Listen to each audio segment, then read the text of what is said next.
long ago, when an early galaxy began to pour light out into the surrounding darkness, no witness could have known that billions of years later, some remote clumps of rock and metal, ice and organic molecules would fall together to make a place called Earth, or that life would arise and thinking beings evolve who would one day capture a little of that galactic light and try to puzzle out what had sent it on its way.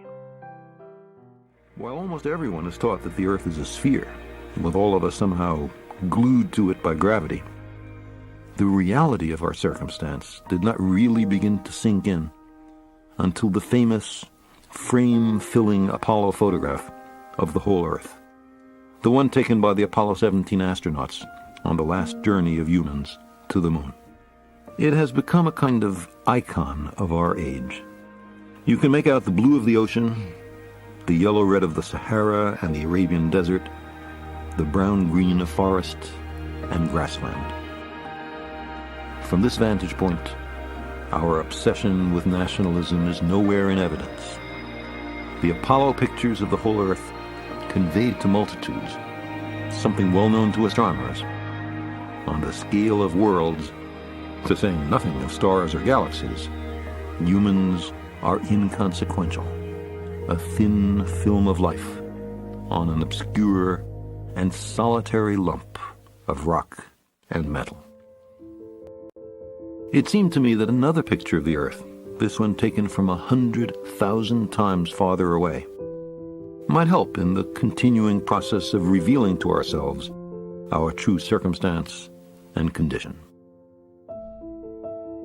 It had been well understood by the scientists and philosophers of classical antiquity that the Earth was a mere point in a vast, encompassing cosmos. But no one had ever seen it as such.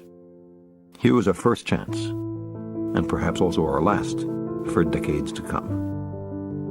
From this distance, the planets seem only points of light, smeared or unsmeared, even through the high-resolution telescope aboard Voyager. They are like the planets seen with the naked eye from the surface of the Earth, luminous dots, brighter than most of the stars. You cannot tell merely by looking at one of these dots what it's like, what's on it, what its past has been, and whether, in this particular epoch, anyone lives there. Because of the reflection of sunlight off the spacecraft, the Earth seems to be sitting in a beam of light, as if there were some special significance to this small world. But it's just an accident of geometry and optics. Consider again that dot. That's here. That's home. That's us.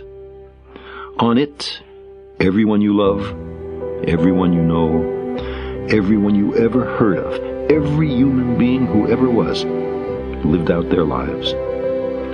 The aggregate of our joy and suffering, thousands of confident religions, ideologies, and economic doctrines, every hunter and forager, every hero and coward, every creator and destroyer of civilization, every king and peasant, every young couple in love, every mother and father, hopeful child, inventor and explorer, every teacher of morals, every corrupt politician, every superstar, every supreme leader, every saint and sinner in the history of our species lived there, on a mote of dust, suspended in a sunbeam. The Earth is a very small stage in a vast cosmic arena. Think of the rivers of blood spilled by all those generals and emperors, so that in glory and triumph they could become the momentary masters of a fraction of a dot. Think of the endless cruelties visited by the inhabitants of one corner of this pixel on the scarcely distinguishable inhabitants of some other corner. How frequent their misunderstandings, how eager they are to kill one another, how fervent their hatreds. Our posturings, our imagined self-importance, the delusion that we have some privileged position in the universe, are challenged by this point of pale light. Our planet, is a lonely speck in the great enveloping cosmic dark. In our obscurity, in all this vastness, there is no hint that help will come from elsewhere to save us from ourselves. Earth is the only world known so far to harbor life. There is nowhere else, at least in the near future, to which our species could migrate. Visit? Yes. Settle? Not yet. Like it or not, for the moment, the earth is where we make our stand. There is perhaps no better demonstration of the folly of human conceits than this distant image of our tiny world. To me, it underscores our responsibility to deal more kindly with one another and to preserve and cherish the pale blue dot, the only home we've ever known.